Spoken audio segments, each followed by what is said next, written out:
Assalamualaikum warahmatullahi wabarakatuh. Jumpa lagi di channel Plot Misteri. Video kali ini ada sebuah cerita dari tulisan Untung Prasetyo berjudul Kisah Diposuro Menaklukkan Bolo Sewu.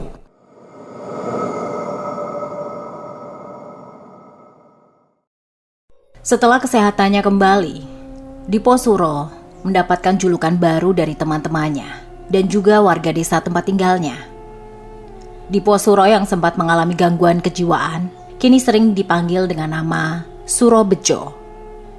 Warga desa dan teman-teman seusianya memberi nama panggilan baru itu karena mereka merasa Diposuro mendapatkan sebuah keberuntungan yang besar karena mampu terlepas dari jerat makhluk gaib yang telah menghukumnya. Diposuro atau yang kini lebih dikenal dengan nama Surobejo menjalani hari-hari dengan cara yang berbeda setelah dia kembali dari kegelapan yang pernah menyelimutinya. Tubuhnya mungkin sama, tapi jiwanya telah mengalami sedikit perbedaan. Selain mengalami sedikit perbedaan dalam sikap, Diposuro atau Surobejo masih harus tetap menjalani ritual untuk makhluk-makhluk gaib yang sudah terikat pada dirinya. Sesaji berupa nasi tumpeng dengan ingkung ayam hitam selalu dibuat oleh Mas Kamso dan juga Mbak Sophia agar Diposuro tidak lagi mengalami gangguan dari makhluk tak kasat mata yang menyebabkannya kehilangan kewarasannya.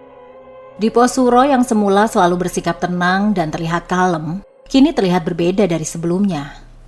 Dia tidak segan-segan berbicara dengan makhluk-makhluk gaib yang ditemuinya dimanapun dia berada.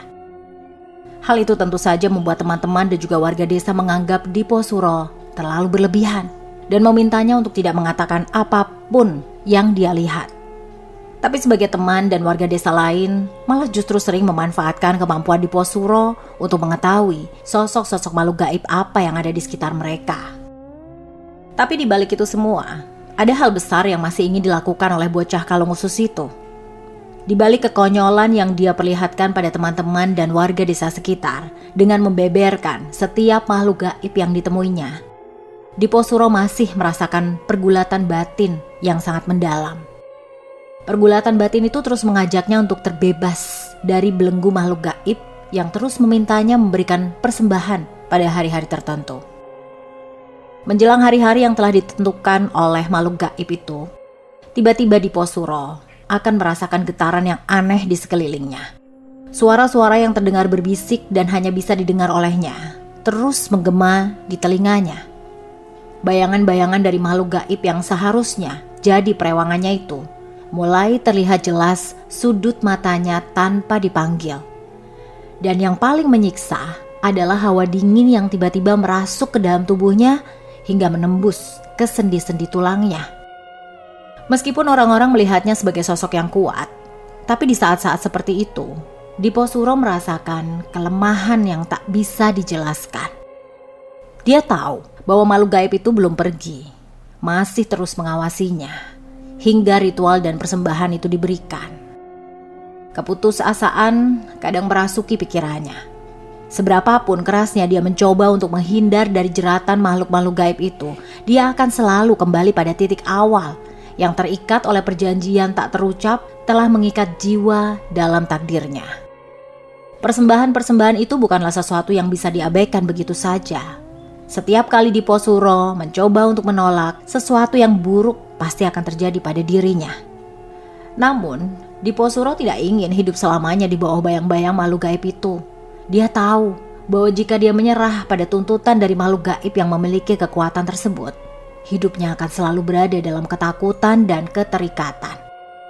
Ada sesuatu yang lebih besar dari sekedar menyelamatkan diri sendiri, yaitu dia ingin bebas, benar-benar bebas, tanpa perlu berbayar harga dengan nyawanya atau bahkan nyawa orang lain.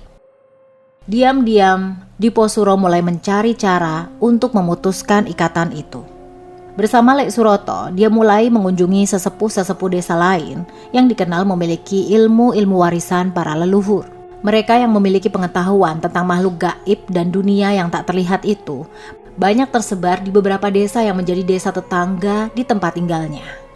Dari satu desa ke desa lain, Diposuro dan Suroto mulai mencari petunjuk. Mereka berharap dapat menemukan jawaban untuk kebebasan yang dia dambakan. Tidak semua orang bersedia membantu, karena kekuatan makhluk gaib yang mengikatnya dan berada dalam tubuhnya dianggap terlalu kuat dengan kesaktian yang tinggi. Piye Kile, sudah semua orang yang menurut sampean sakti kita datangi, tapi mereka malah ketakutan. Sekalinya ada yang gak ketakutan, pasti orang itu gak tahu apa-apa. Keluh Diposuro sambil menghela nafas panjang. Ya kamu harus sabar Jo, yang namanya usaha itu harus dijalani dengan ikhlas dan sabar. Apalagi untuk persoalan yang begini. Ya ndak gampang toh, buat mencari orang yang memiliki kemampuan lebih besar daripada danyang perayangan yang ada dalam tubuhmu itu. Balas Lek Suroto berusaha terus menyemangati. Perjalanan Diposuro dan Lek Suroto makin berat seiring berjalannya waktu. Dari satu desa ke desa yang lain, mereka terus mencari sosok yang mampu membantunya. Setiap langkah yang mereka ambil adalah sebuah upaya melawan nasib yang terasa makin mencekam. Namun jawaban yang mereka cari selalu terasa begitu jauh. Beberapa orang pintar yang mereka temui seringkali hanya menundukkan kepala ketika mendengar cerita tentang Diposuro yang disampaikan Lek Suroto. Mereka merasa takut akan kesaktian makhluk gaib yang telah mengikat jiwa Diposuro dan tidak ada yang berani menantang kekuatan besar itu. Meski demikian, Lek Suroto tidak pernah meninggalkan Diposuro. Dengan setianya, dia menemani ponakannya itu untuk melewati desa demi desa, hutan demi hutan, dan bukit demi bukit untuk mengunjungi dukun-dukun yang dikenal memiliki pengetahuan tentang dunia gaib. Suatu hari, setelah perjalanan yang sangat panjang dan melelahkan, mereka mencapai sebuah desa kecil yang tersembunyi di antara pegunungan. Di desa itu, udaranya terasa lebih berat, seolah-olah sesuatu yang tak terlihat mengintai dari balik pepohonan. Warga di desa itu hidup dalam keheningan yang aneh, seolah mereka telah terbiasa dengan keberadaan makhluk-makhluk gaib di sekitarnya. Di tempat itulah, mereka mendengar tentang seorang pertapa tua yang tinggal di sebuah gua yang ada di tengah bukit belimbing. Meskipun harapan sudah mulai menipis, Diposuro dan Suroto memutuskan untuk mencarinya. Mereka menempuh perjalanan yang sulit, melewati lereng-lereng curam dan hutan yang lebat, melawan rasa lelah yang terus menggempur. Setiap langkah terasa makin berat, seakan makhluk gaib dalam tubuh Diposuro merasakan bahwa kebebasan mungkin semakin dekat, dan karena itu semakin memperkuat cengkraman mereka. Sesampainya mereka di tengah bukit belimbing, Diposuro dan Lek Suroto melihat gua yang ada di balik tebing tinggi. Gua itu gelap dan sunyi. Namun Diposuro tahu, jika di tempat itu ada energi kuat yang mengalir dari arah dalam. Sosok lelaki tua yang diceritakan beberapa warga desa di sekitar bukit tiba-tiba keluar dari dalam gua. Sosok lelaki tua bernama Mbah Sabto tampak seperti sudah menunggu kedatangan Diposuro dan Lek Suroto meskipun dia tidak mengatakannya. Ayo kita ke gubuk itu saja, Le, biar lebih enak ngobrolnya, sambil minum teh hangat dan singkong bakar, ujar Mbah Sabto sambil menunjuk ke arah rumah kecil yang ada di bawah gua tempat keluar tadi. Diposuro dan Lek Suroto saling beradu pandang. Mereka tidak mengira jika ada sebuah rumah kecil yang disebut gubuk oleh lelaki tua itu. Padahal seingat mereka tadi, di tempat itu hanya terdapat semak-semak belukar yang menutupi jurang yang dalam. Dari mana kalian tahu kalau di tengah bukit ini ada orang gila yang tinggal di sini? Tanya sosok lelaki itu yang berjalan cukup cepat di jalan setapak menurun menuju ke rumah kecil yang ditunjuk dari atas tadi. Nganu Mbah, saya diberitahu tetangga saya yang berasal dari desa yang di bawah sana, balas Lek Suroto menjelaskan. Walah, kalau tidak salah nama orang itu Kang Tugi ya, Le, balas Mbah Sabto yang sontak membuat Lek Suroto dan Diposuro mengangguk kepala mereka. Benar Mbah, balas Lek Suroto sambil menggaruk kepalanya karena merasa heran dengan tebakan yang tepat dari lelaki tua itu. Ayo masuk, ini gubukku, kecil dan berantakan. Monggo duduk di sini, ujar lelaki tua itu mempersilahkan. Jauh-jauh dari desa Gedangan ke desa Candi, tadi kalian naik apa, Le? Tanya Mbah Sabto sambil tersenyum. Ya naik kapal toh Mbah, wong kita berdua ini kan hanya punya kapal, balas Lek Suroto sambil tersenyum. Kapalan di telapak kakimu ya, Le, balas Mbah Sabto sambil tertawa terbahak-bahak. Iya mbah, telapak kaki kami sampai kapalan. Berjalan kaki dari rumah kami ke tempat ini, balas Lek Suroto sambil membuat mereka tertawa lepas. Kamu kan punya banyak teman, Le. Kenapa kamu tidak meminta mereka mengantarmu ke sini? Tanya sosok lelaki tua itu yang membuat Diposuro terpaku menatap Lek Suroto. Halah, temanmu itu loh, Le. Bolo Geni, Bolo Bayu, Bolo Tirto, sama yang lainnya itu loh. Mendengar kata-kata yang keluar dari mulut Mbah Sabto, membuat Diposuro dan Lek Suroto terkejut. Sepertinya dia tidak hanya mengetahui tentang makhluk-makhluk gaib yang mengikat Diposuro, tetapi juga memahami kekuatan yang berada di balik sosok tak kasat mata tersebut. Mbah Sabto menyebut bahwa makhluk-makhluk gaib yang seharusnya menjadi perewangan atau penjaga dari Diposuro telah berbalik melawan tuannya.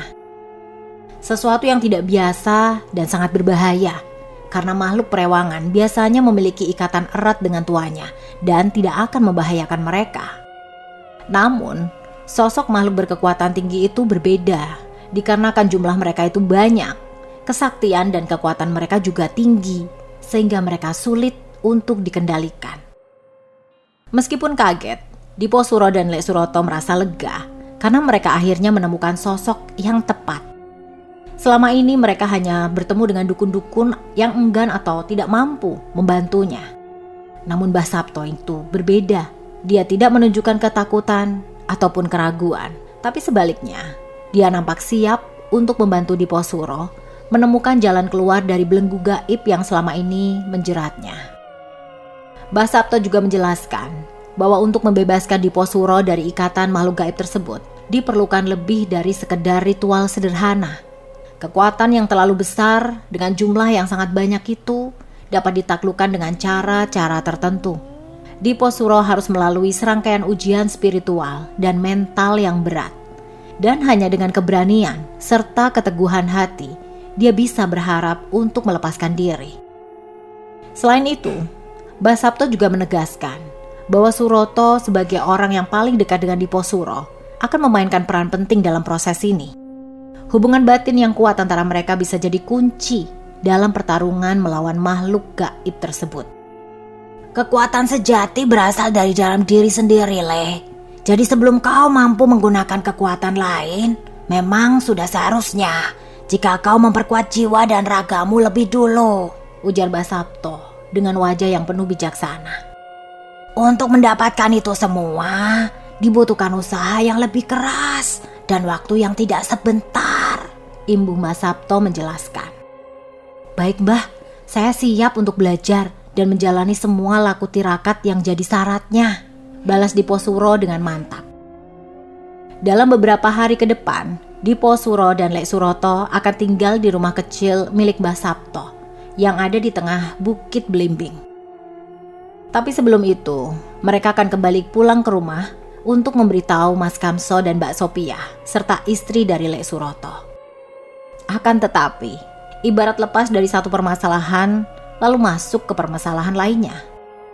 Apa yang akan dilakukan oleh Lek Suroto dan Diposuro mendapatkan tentangan dari Mas Kamso, Mbak Sopiah, dan juga Pak Dedirio. Kedua orang tua Diposuro dan ayah dari Lek Suroto itu memilih untuk terus memberikan sesaji kepada makhluk-makhluk tak kasat mata itu selama Diposuro tetap dalam kondisi sehat. Diposuro dan Lek Suroto pun kembali ke desa tempat tinggal mereka dengan hati yang lebih tenang, dengan semangat yang baru. Namun kebahagiaan mereka tidak berlangsung lama. Apa yang mereka anggap sebagai jalan keluar ternyata menjadi awal dari konflik yang lebih dalam lagi. Kedua orang tua Diposuro, yang juga kakak dari Lek Suroto, serta kakeknya yang tak lain adalah ayah dari Lek Suroto, tidak setuju dengan langkah-langkah yang mereka ambil untuk membebaskan Diposuro dari belenggu makhluk gaib. Bagi mereka, memberikan sesaji-sesaji kepada makhluk-makhluk tak kasat mata itu ya tradisi yang sudah berlangsung lama, dan hal itu terbukti dapat menjaga keseimbangan serta ketentraman keluarga. Mas Kamso dan Mbak Sopiah percaya bahwa sesaji adalah satu-satunya cara untuk memastikan kesehatan dan keselamatan Diposuro. Mereka menganggap gangguan makhluk gaib itu sebagai sesuatu yang harus diterima, bukan dilawan. Bagaimanapun juga, Diposuro telah kembali sehat setelah berbulan-bulan lamanya mengalami gangguan jiwa, dan mereka tidak ingin mengambil resiko lagi. Pak Dediryo yang juga terikat pada tradisi lama mendukung keputusan Mas Kamso dan Mbak Sopiah. Dia percaya bahwa hubungan dengan dunia gaib terutama melalui sesaji adalah bagian dari takdir yang tidak bisa dihindari. Melawan makhluk-makhluk itu ya sama saja dengan mencari masalah yang lebih besar. Diposuro dan Lek Suroto mulai merasa bimbang menghadapi masalah itu. Di satu sisi mereka mengerti bahwa keluarga mereka hanya ingin melindungi mereka dengan cara yang sudah mereka yakini selama ini. Tetapi di sisi lain, Diposuro tidak ingin terus hidupnya di bawah bayang-bayang ketakutan akan makhluk gaib. Dia telah mengalami sendiri bagaimana rasanya terjebak dalam kegelapan yang diciptakan oleh makhluk-makhluk gaib itu. Dan dia tidak ingin kembali ke masa-masa kelam seperti itu. Pertentangan itu membuat situasi di rumah semakin tegang. Mas Kamso dan Mbak Sopiah terus bersikeras agar sesaji tetap diberikan secara rutin. Mereka bahkan meminta bantuan para sesepuh desa untuk memastikan bahwa ritual sesaji dilakukan dengan benar. Mereka percaya bahwa dengan terus memberikan sesaji, keseimbangan akan terjaga dan Diposuro akan tetap sehat tanpa gangguan. Namun, Diposuro merasa bahwa itu bukanlah solusi jangka panjang. Dia tidak ingin hidupnya diatur oleh makhluk-makhluk tak kasat mata yang menuntut persembahan terus-menerus. Bersama Lek Suroto, dia mencoba meyakinkan keluarga bahwa ada cara lain untuk mengatasi masalah ini tanpa harus terus-terusan bergantung kepada sesaji.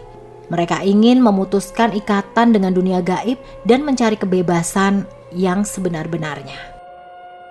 Konflik itu pun semakin memanas. Ketika Diposuro menolak untuk mengikuti ritual sesaji yang biasa dilakukan, Mas Kamso dan Mbak Sopiah merasa kecewa dan marah. Mereka takut bahwa keputusan Diposuro akan membawa bencana, tidak hanya bagi dirinya sendiri, tapi juga bagi seluruh keluarga.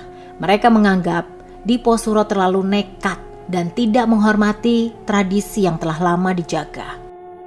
Pada saat kondisi memanas itu, Lek Suroto yang sempat dimarahi Pak Dediryo karena terus menuruti kemauan Diposuro mencari orang yang mampu mengajarinya sebuah ilmu kejawen baru itu, memberikan sebuah ide yang sangat baik untuk Diposuro. Hal yang tidak terpikirkan oleh Diposuro itu akhirnya mampu membawa mereka berdua kembali ke Bukit Belimbing tempat di mana Mbah Sabto tinggal. Sudah, kamu tenang dulu ya Jo. Semua permasalahan harus diselesaikan dengan kepala dan hati yang dingin. Jangan pernah sekalipun mengambil keputusan di saat marah sedang menguasai hati dan pikiran kamu, ujar Lek Suroto yang membuat Diposuro menghela nafas panjang kala itu. Aku ada ide nih untuk bisa mendapatkan restu dari kedua orang tuamu dan juga simbah kakungmu. Imbul Lek Suroto membuat Diposuro terkejut. Apa Lek? Ide sampean paling ngajak aku kabur kan? Balas Diposuro dengan nada bicara yang tidak bersemangat. Ya ini sih hanya ideku saja, tapi untuk pelaksanaannya ya tetap harus kamu yang melakukannya Jo, ujar Lek Suroto yang malah membuat ponakannya makin terlihat lesu. Ya udah Lek, apa idenya? Coba sampean katakan, balas Diposuro dengan datar. Waktu ritual dan pemberian sesaji kan sebentar lagi toh Jo. Gimana kalau kamu minta bantuan bolo gaibmu itu untuk melakukan sesuatu dan upahnya kamu bayarkan di malam ritual itu saja, ujar Lek Suroto yang mulai mengemukakan pikirannya. Piye toh Lek, aku harus melakukan apa? Aku harus minta bolo gaib itu untuk melakukan apa? Tanya Diposuro yang belum paham apa maksud yang disampaikan pamannya. Oh dasar bocah pelo, masa kamu gak paham sih? Jadi gini loh Jo, kamu kan punya ajian bolo sewu. Nah ketika kamu meminta bolo gaibmu itu untuk membantumu, kamu kan harus memberi mereka makan. Nah karena sebentar lagi waktu ritual pemberian makan itu, mereka kan akan datang. Kamu bisa meminta mereka untuk melakukan sesuatu terlebih dulu, ujar Lek Suroto menjelaskan. Lalu apa yang harus aku minta pada mereka Lek? Tanya Diposuro yang bertanya lagi, belum memahami maksud dari pemikiran Lek Suroto. Ajian puter guling itu loh Jo, kamu buat aja. Ibu dan bapakmu serta simbah kamu itu memberikan izin pada kita dengan ajian itu, balas Lek Suroto dengan penuh semangat. Ajian putar giling. Gumam Diposuro terlihat memikirkan apa yang baru saja dikatakan Lek Suroto. Loh, mosok kamu gak tahu tentang ilmu puter giling atau ilmu yang membuat hati dan pikiran orang lain bisa mengikuti apapun kemauan kita? Ujar Lek Suroto yang membuat Diposuro tersenyum sambil mengacungkan jempol ke arah pamannya itu. Tanpa ragu lagi, Diposuro langsung memasuki ruang batin yang hanya bisa dijangkau oleh mereka yang memiliki pengetahuan mendalam tentang dunia gaib. Dengan pikiran yang tertuju pada yang diinginkannya, dia memanggil makhluk-makhluk gaib yang selama ini bersemayam ke dalam dirinya. Sosok Bolo Geni, Bolo Bayu, Bolo Tirta, dan juga Bolo Buana.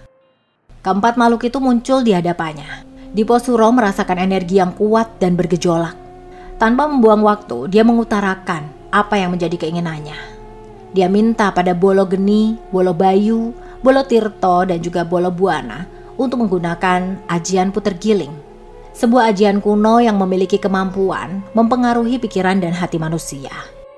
Ajian itu mampu membalikan perasaan, memutarbalikkan kehendak, dan membuat seseorang tunduk pada kehendak pengguna ilmu tersebut.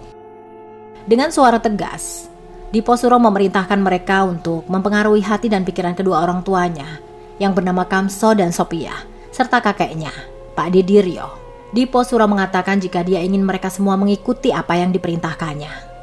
Walau Diposuro tahu bahwa hal itu adalah sebuah langkah yang memiliki resiko karena menggunakan ilmu gaib untuk mempengaruhi orang lain bisa mendatangkan permasalahan besar lainnya.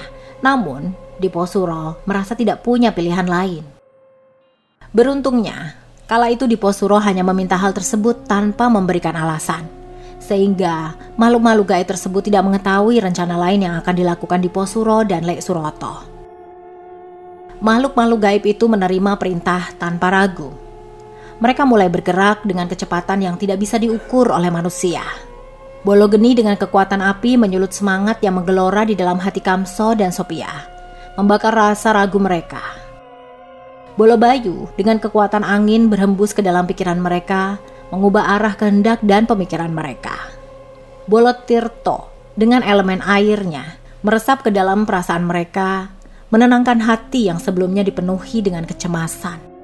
Dan Bolo Buana dengan kekuatan bumi menanamkan keteguhan baru dalam diri mereka dan membuat mereka lebih siap untuk menerima apapun yang diminta Diposuro. Diposuro merasakan keheningan yang mencekam dalam dirinya. Menggunakan ajian seperti itu membawa konsekuensi spiritual yang tidak bisa diabaikan begitu saja. Dia tahu bahwa setiap tindakan di dunia gaib itu memiliki timbal balik, dan dia harus siap menghadapi apapun yang mungkin terjadi di masa depan. Bagaimanapun, Diposuro telah membuat pilihannya. Dia ingin hidup bebas dari bayang-bayang ketakutan dan tunduk kepada makhluk gaib. Dan dia bersedia menghadapi apapun yang datang sebagai hasil dari keputusannya ini. Dengan pikiran yang lebih tenang, Diposuro pun melakukan ritual dan pemberian sesaji kepada makhluk-makhluk gaib yang selama ini mengekangnya. Di dalam hatinya, dia mengucapkan sebuah mantra dan mengatakan jika sesaji tersebut adalah hadiah dan juga kewajibannya untuk para Bolo Sewu. Selesai melakukan ritual dan memberikan persembahan atau sesaji, Diposuro kembali mengutarakan niat pada kedua orang tua serta kakek dan neneknya. Karena mereka yang menentang kemauan Diposuro telah terkena ajian puter giling, Mas Kamso, Mbak Sophia, serta Pak Didiryo langsung mengizinkan Diposuro dan Lek Suroto melakukan apa yang jadi keinginan mereka itu tanpa membantah ataupun menentang.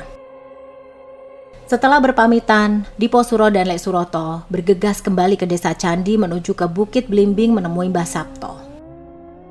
Kamu itu memang orang yang cerdik, Suroto. Kau mampu menggunakan kelemahan untuk mencapai tujuanmu, dan kamu dapat memikirkan untuk memanfaatkan musuhmu untuk membantu kepentinganmu. Dasar bocah edan, ujar Mbah Sabto sesaat setelah Lek Suroto dan Diposuro sampai di tengah Bukit Blimbing. Gak salah jika aku menerima kalian jadi muridku. Imbu Mbah Sabto dengan tawa terbahak-bahak. Setelah berbincang-bincang, Mbah Sabto pun meminta kepada Diposuro dan Lek Suroto untuk membersihkan satu kamar yang ada di rumah tempat tinggal Mbah Sabto. Lelaki tua yang dikatakan sebagai pertapa oleh warga desa setempat meminta keduanya untuk menggunakan ruangan kecil itu sebagai tempat untuk mereka istirahat. Malam ini kita di gubuk ini dulu saja. Sepertinya nanti malam hujan akan turun dengan deras, ujar Mbah Sabto sambil menyiapkan ubi kayu yang baru saja diambilnya di lereng bukit dekat gua yang konon jadi tempat pertapaannya. Tepat seperti yang dikatakan Mbah Sabto, ketika senja mulai berubah menjadi malam, hujan pun turun dengan derasnya. Butir-butir air menghantam tanah dan dedaunan, menciptakan suara gemuruh yang menyelimuti Bukit Belimbing. Langit nampak gelap pekat, seolah-olah diselimuti awan-awan tebal yang tidak memberikan celah sedikit pun bagi cahaya bintang. Angin berhembus kencang, membawa aroma tanah basah dan membisikkan kesan mendalam akan sesuatu yang lebih dari sekedar hujan biasa. Di dalam rumah, Dipo Suro duduk bersila dengan tenang. Meskipun di luar suasana mulai terasa mencekam. Air hujan yang mengalir deras di sepanjang jalan setapak bukit membawa serta daun-daun dan ranting-ranting yang berguguran. Seolah membersihkan segala hal yang usang dan tak diperlukan lagi. Di kejauhan, suara petir bergemuruh, seolah menandakan bahwa kekuatan-kekuatan besar sedang bergerak. Namun di tengah-tengah gemuruh alam itu, Dipo Suro merasa tenang. Dia telah menghadapi banyak hal, baik di dunia nyata maupun di alam gaib, dan sekarang dia siap untuk menghadapi apapun yang akan datang. Di dalam rumah Mbah Sabto yang sederhana itu, Dipo Suro mulai merasakan aura mistis yang semakin pekat. Dia pun masih duduk bersila di lantai bambu dengan kedua matanya terpejam rapat. Angin kencang sesekali mendesir masuk melalui celah-celah dinding anyaman bambu, membawa hawa dingin yang menyelimuti tubuhnya. Namun rasa dingin itu tidak mempengaruhinya. Dipo Suro tetap tenang menghadapi malam yang penuh dengan misteri. Sementara itu, Lek Suroto terlihat sangat lelah. Ia nampak sudah tertidur dengan sangat nyenyak. Dia tidak merasakan apapun selain rasa nyaman di tempatnya berada kala itu. Malam yang mencekam pun berlalu dengan begitu lambat bagi Dipo Suro. Walau tidak mengalami gangguan apapun, tapi Dipo Suro merasa jika di sekitar bukit tempatnya berada terasa sangat ramai dengan lalu lalang orang dan juga perbincangan layaknya orang yang sedang melakukan aktivitas di sana. Tapi anehnya, mata batin Dipo Suro tidak dapat melihat sosok-sosok makhluk yang berada di sana. Tapi walaupun begitu, dia merasa tenang dengan apa yang terjadi padanya malam itu. Keesokan harinya, setelah hujan deras mereda dan matahari pagi muncul di balik bukit, Dipo Suro dan Lek Suroto memulai hari mereka dengan membantu Mbah Sabto menjalankan aktivitas sehari-hari. Walau dikenal sebagai seorang pertapa, tapi ternyata Mbah Sabto menjalani kehidupan yang sederhana namun penuh makna. Dia tidak hanya berdiam diri dalam meditasi atau bersembunyi dari dunia luar, tapi juga dia mengolah ladang kecil yang terletak di atas goa di puncak bukit. Beberapa petak ladang itu mungkin tidaklah besar, akan tetapi Mbah Sabto mampu menatanya dengan rapi dan dipenuhi dengan tanaman-tanaman yang berguna. Ada sayuran hijau, beberapa tanaman obat, dan juga bunga-bunga yang tumbuh dengan subur. Mbah Sabto mengajarkan kepada Dipo Suro dan Lek Suroto cara merawat tanaman-tanaman tersebut dengan penuh kesabaran dan pengertian terhadap alam.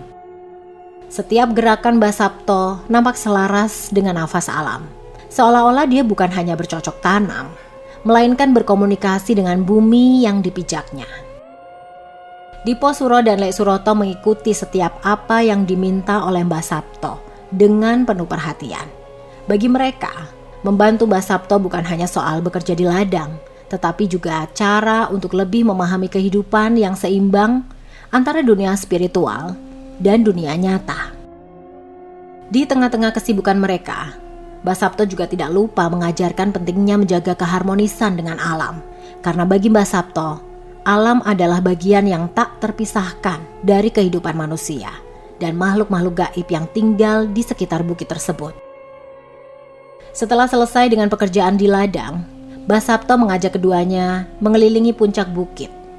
Dari atas sana, mereka bisa melihat betapa luasnya bukit itu dengan hamparan tanah yang nampak datar dan menyatu dengan cakrawala.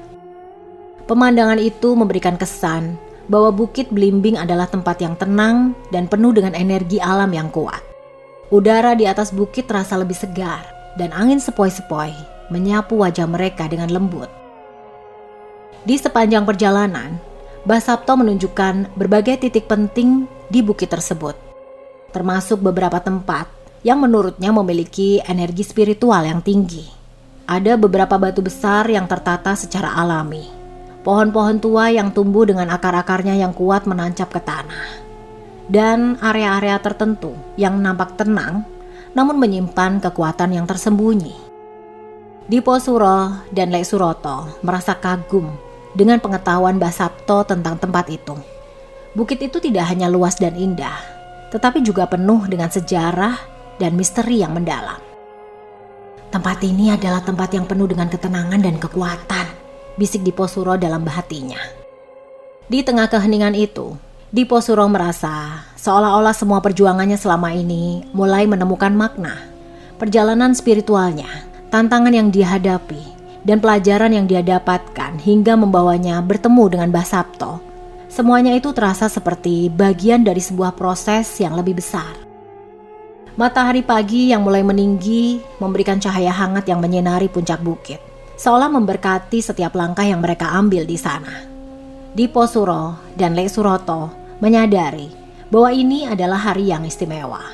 Di tempat ini, di bawah bimbingan Mbah Sapto, mereka bukan hanya menemukan jawaban untuk pertanyaan-pertanyaan mereka, tetapi juga menemukan kedamaian dan hubungan yang lebih dalam dengan alam dan spiritualitas yang selama ini mengikat kehidupan mereka, khususnya bagi Dipo Suro. Dengan hati yang lebih tenang, Dipo Suro dan Lek Suroto kembali melanjutkan perjalanan mengelilingi bukit, mengikuti setiap langkah Mbah Sapto yang penuh kebijaksanaan.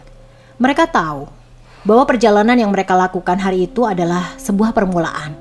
Mereka telah memulai babak baru dalam hidup mereka, di mana pemahaman akan keseimbangan antara dunia nyata dan dunia gaib menjadi semakin jelas. Ketika malam tiba, suasana terasa makin hening. Mbah Sapto duduk bersila di depan Dipo Suro, sementara sinar rembulan yang samar menerangi keduanya. Mbah Sapto dengan tenang mulai mengajarkan Dipo Suro beberapa mantra aji yang diwarisi dari para leluhurnya.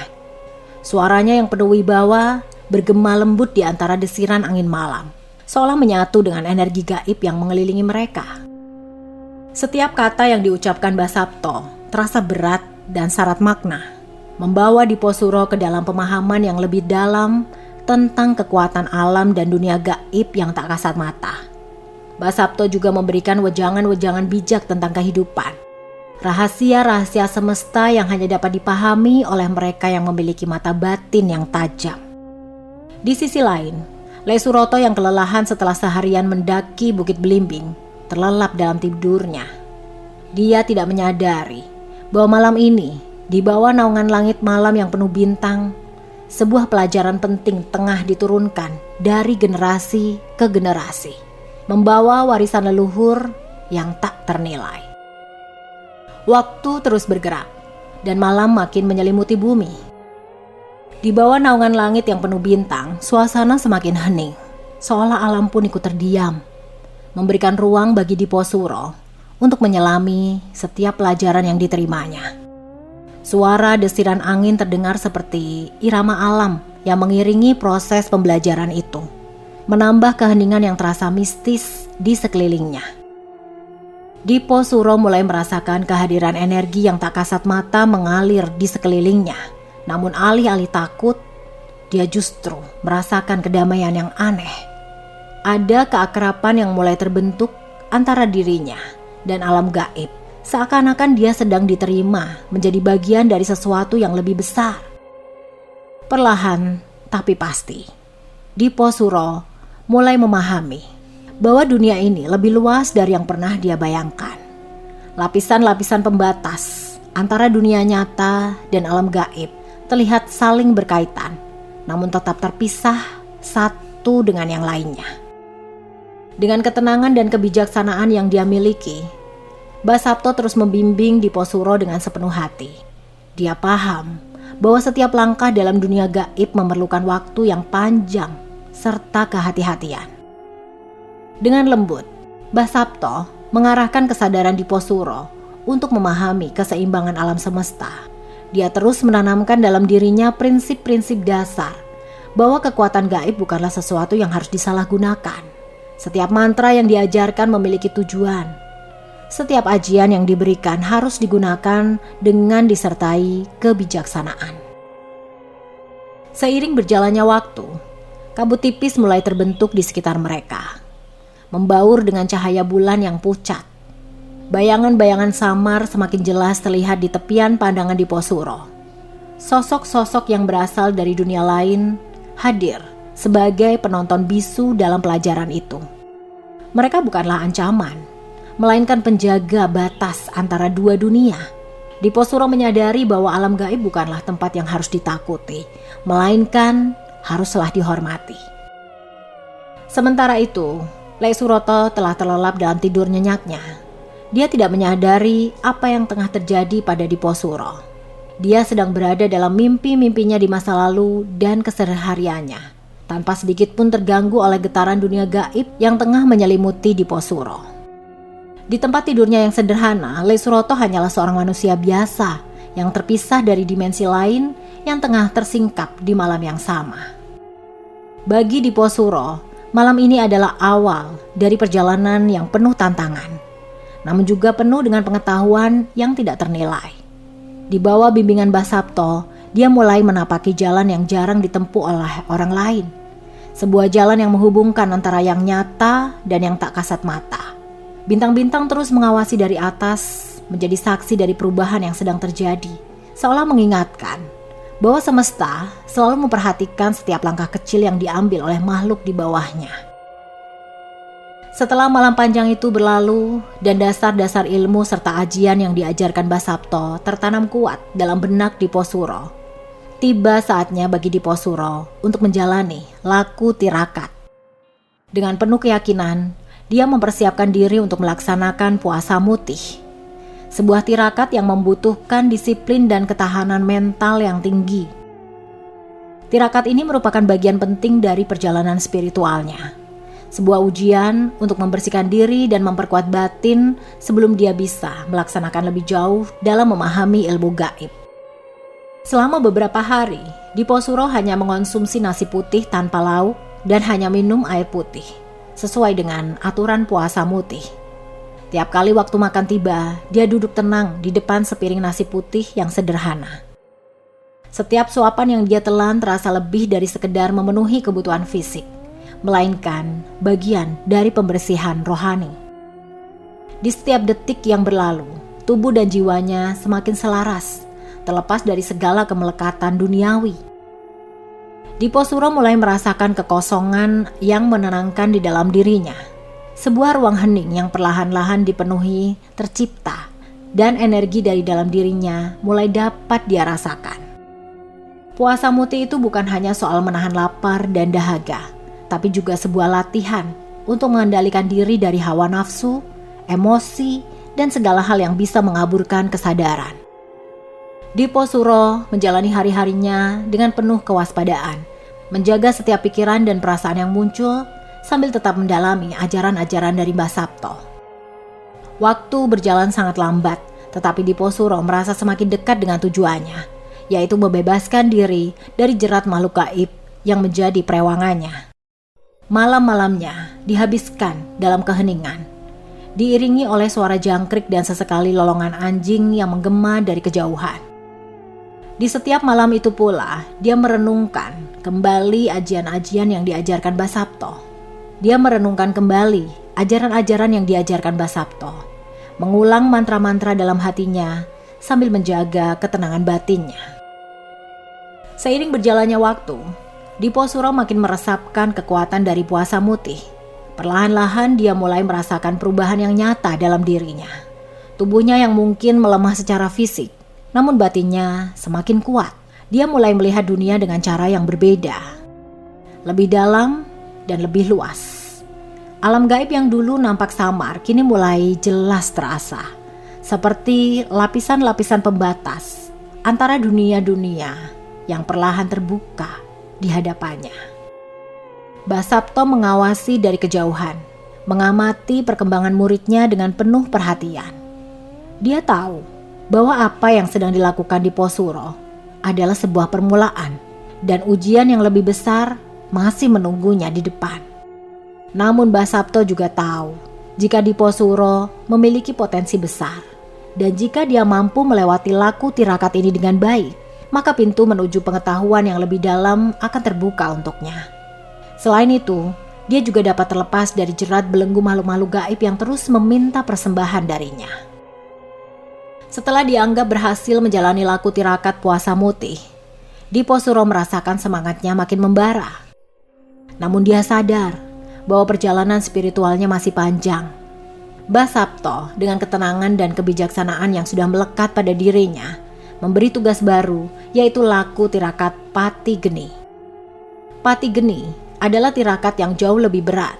Ini bukan sekedar menahan lapar dan dahaga, melainkan meniadakan segala bentuk cahaya dan api, termasuk api kehidupan itu sendiri.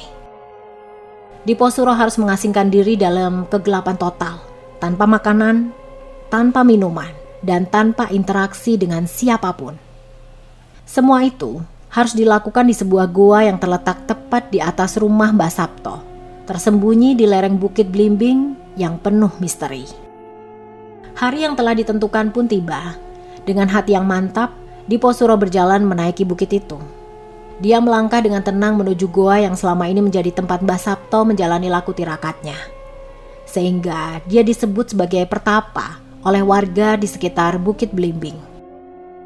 Udara di sekitar goa terasa dingin dan suasananya begitu sunyi. Tanpa ragu, Diposuro melangkah masuk ke dalam kegelapan. Goa kecil itu hanya cukup untuk satu orang berbaring atau duduk bersila. Setelah dia masuk ke dalam goa, cahaya dari luar perlahan-lahan menghilang, dan kini hanya ada kegelapan total di sekelilingnya. Tak ada satupun cahaya yang tersisa. Bahkan bayangannya sendiri pun tak bisa dia lihat. Di tempat itu hanya ada keheningan yang mencekam dan suara napasnya yang teratur. Dalam laku Pati Geni itu, Diposuro harus menghadapi dirinya sendiri.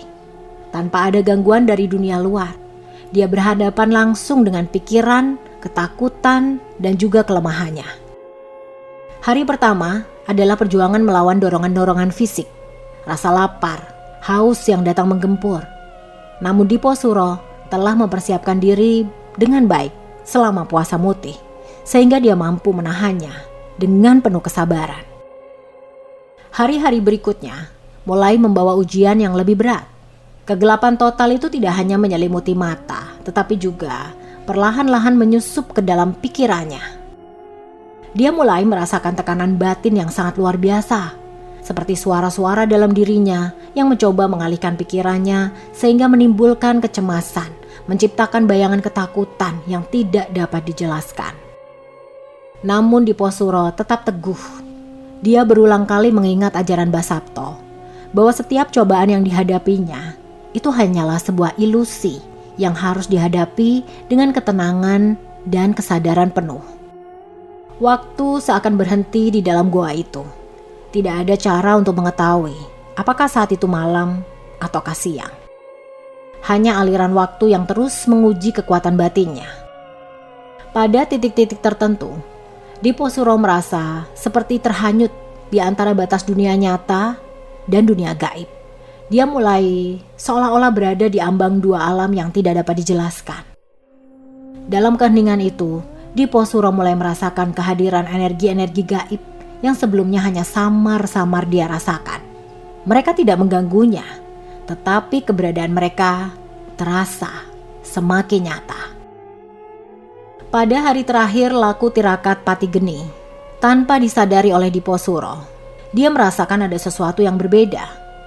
Saat itu dia tidak lagi berada dalam gua yang sempit, tetapi seolah-olah kesadarannya telah menembus batas dunia nyata dan masuk ke dalam dimensi lain yang tidak salah lagi.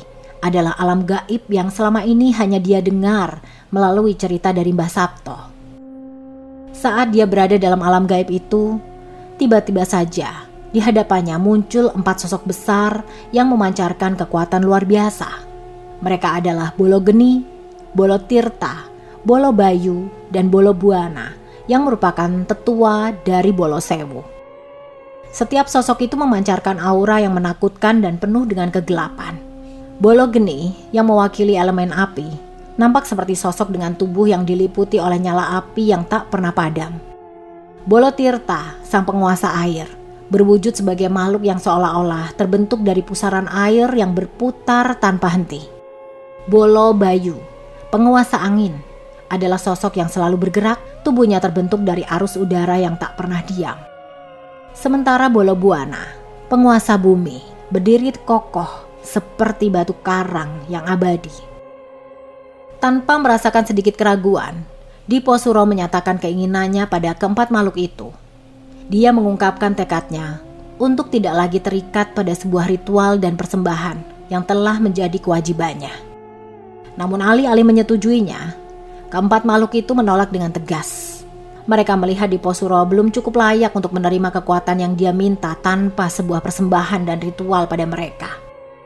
Diposuro mencoba membujuk dengan menjelaskan keinginannya dengan tekad yang kuat. Diposuro juga mengatakan jika sudah seharusnya makhluk-makhluk gaib itu menjadi perewangannya tanpa meminta imbalan tertentu kepada Diposuro untuk menggunakan kekuatan dan kesaktian mereka. Namun, keempat makhluk itu tetap tak bergeming. Akhirnya penolakan mereka berubah menjadi benturan-benturan energi. Dan tanpa peringatan, pertarungan gaib pun pecah antara Diposuro melawan Bolo Geni, Bolo Tirta, Bolo Bayu, dan Bolo Buana. Bolo Geni menyerang lebih dulu. Api menyala dari segala arah, mencoba membakar Diposuro dengan kekuatan panas yang membakar. Namun Diposuro telah mempersiapkan diri. Dengan menggunakan ajian pelindung yang dia pelajari dari Mbah Sabto, Diposuro menciptakan perisai gaib yang memantulkan serangan api tersebut hingga menjaga tubuhnya tetap utuh tanpa mendapatkan luka sedikit pun. Tidak berhenti di situ, Bolo Tirta melancarkan serangan berikutnya. Arus air yang kuat menyerang dari segala arah, mencoba menenggelamkan Diposuro dalam lautan ilusi. Namun Diposuro bertahan. Dia memusatkan energinya, membiarkan air itu mengalir melewati dirinya tanpa membahayakan. Diposuro tahu, meski memiliki kekuatan, tapi air bisa dijinakkan dengan ketenangan dan kebijaksanaan. Setelah itu, menyusul kemudian Bolo Bayu datang dengan kekuatan angin yang sangat dahsyat. Pusaran angin besar terbentuk di sekeliling Diposuro, mencoba menyapunya dari dunia tempatnya berada. Diposuro berjuang melawan badai, menggunakan ajian yang sudah dia pelajari untuk mengendalikan arah angin. Dengan kekuatan batinnya, Diposuro berusaha menyeimbangkan energi di sekelilingnya dan meredam kekuatan angin yang ganas itu. Setelah itu, Bolo Buana melancarkan serangan terakhir. Tanah di bawah Diposuro berguncang hebat. Retakan-retakan besar muncul di mana-mana, seolah-olah bumi itu sendiri berusaha menelannya. Diposuro berdiri teguh di tengah kekacauan itu. Dia mengalirkan energi spiritualnya ke dalam tanah, berusaha menyatu dengan energi dari bumi untuk meredam goncangan yang mengancam. Pertarungan itu bukan hanya tentang kekuatan fisik, tetapi juga tentang kekuatan mental dan spiritual. Diposuro tahu bahwa melawan elemen-elemen alam ini tidak bisa dilakukan dengan kekerasan semata. Dia harus menyelaraskan diri dengan setiap elemen, menerima dan memahami kekuatan mereka, bukannya memaksakan kehendak untuk menguasai mereka. Dengan kekuatan dan kesadaran yang mendalam, Diposuro akhirnya berhasil mengendalikan serangan dari keempat makhluk yang menjadi pemimpin dari Bolo Sewu. Energi mereka yang semula melawan kini juga melebur ke dalam energinya, hingga akhirnya keempat makhluk itu berhenti menyerangnya. Mereka melihat bahwa Diposuro bukan sekedar manusia yang mencari kekuatan, tetapi seseorang yang benar-benar ingin memahami dan menghormati alam semesta. Setelah pertarungan itu berakhir, keempat makhluk gaib tersebut memandang Diposuro dengan cara yang berbeda. Bolo Geni, Bolo Tirta, Bolo Bayu, dan Bolo Buana tidak lagi melihatnya sebagai ancaman ataupun sebagai budak mereka. Akan tetapi, Diposuro sudah dianggap sebagai seseorang yang telah membuktikan kesungguhannya. Dengan napas yang tenang, Diposuro berdiri di tengah kegelapan itu, merasakan kemenangan yang tidak hanya melawan kekuatan gaib, tetapi juga melawan dirinya sendiri. Setelah pertarungan gaib itu berakhir, keempat makhluk pemimpin Bolo Sewu itu menatap Diposuro dengan tatapan berbeda. Mereka tidak lagi melihatnya sebagai sosok manusia biasa yang coba untuk menaklukkan kekuatan mereka, tetapi juga sebagai seseorang yang telah menunjukkan kesungguhan, keberanian, dan kebijaksanaan dalam menghadapi ujian spiritual yang begitu berat. Keheningan kembali menyelimuti ruang gaib itu. Energi yang sebelumnya bergejolak kini mulai terasa tenang. Seperti aliran sungai yang sudah menemukan jalurnya. Diposuro berdiri dengan tubuh yang lelah, namun batinnya terasa lebih kuat dari sebelumnya. Dia menunggu dalam hening, tidak buru-buru mengambil langkah, dan membiarkan para pemimpin Bolo Sewu mengambil keputusan. Setelah beberapa saat, Bolo Geni yang menjadi pemimpin utama di antara mereka melangkah maju. Api yang mengelilingi tubuhnya tidak lagi menyala dengan hebat, tetapi memancarkan kehangatan yang lembut. Dengan suara yang dalam dan berwibawa, dia menyatakan jika mereka bersedia memberikan bantuannya serta kesaktian mereka pada Diposuro tanpa syarat apapun. Dengan kesepakatan itu, keempat makhluk gaib itu bersatu dalam keputusan mereka. Mereka perlahan-lahan menundukkan diri di hadapan Diposuro. Sebuah tindakan yang jarang dilakukan oleh makhluk gaib yang memiliki kekuatan sebesar mereka. Hal itu adalah sebuah tanda bahwa mereka mengakui Diposuro sebagai seseorang yang layak mendapatkan kepercayaan mereka. Diposuro pun mulai merasa kehadiran mereka semakin dekat, bukan lagi sebagai musuh, tetapi sebagai teman yang setia. Dia menyadari bahwa dengan kehadiran para makhluk gaib itu, perjalanan spiritualnya akan memasuki babak baru. Perewangan dari Bolo Sewu bukanlah sekedar kekuatan yang bisa dipanggil kapan saja, tetapi juga tanggung jawab besar yang harus dijaga dengan baik. Dengan penerimaan mereka, Diposuro merasakan aliran energi baru yang kuat dalam tubuhnya. Dia tidak lagi sendiri dalam perjalanannya. Keempat makhluk itu akan selalu ada di sisinya, bersama ribuan makhluk gaib lain yang akan mendukung setiap langkahnya dalam menghadapi tantangan-tantangan yang lebih besar di masa depan. Setelah terjadinya kesepakatan antara Diposuro dengan para penguasa Bolo Sewu, dunia gaib di sekelilingnya perlahan-lahan memudar, dan Diposuro kembali sadar di dalam goa yang gelap itu. Dia membuka matanya, merasakan kedamaian yang luar biasa. Meskipun secara fisik dia berada dalam keheningan goa, tapi di dalam hatinya dia tahu bahwa kini dia telah terhubung dengan kekuatan yang jauh melampaui dunia nyata itu. Dengan langkah mantap, Diposuro akhirnya keluar dari goa. Cahaya matahari pagi yang hangat menyambutnya, menyinari tubuhnya yang lelah, tetapi penuh dengan kebahagiaan baru. Di kejauhan, Mbah Sabto dan juga Lek Suroto berdiri menunggu di depan rumahnya. Mereka menyambut Diposuro yang telah berhasil melewati ujian terbesar dalam perjalanan spiritualnya. Ya, itulah tadi cerita dari tulisan Untung Prasetyo berjudul Kisah Diposuro Menaklukkan Bolo Sewu. Tekan tombol subscribe dan nyalakan notifikasinya agar tidak ketinggalan cerita terbaru dari channel ini. Sekian, wassalamualaikum warahmatullahi wabarakatuh.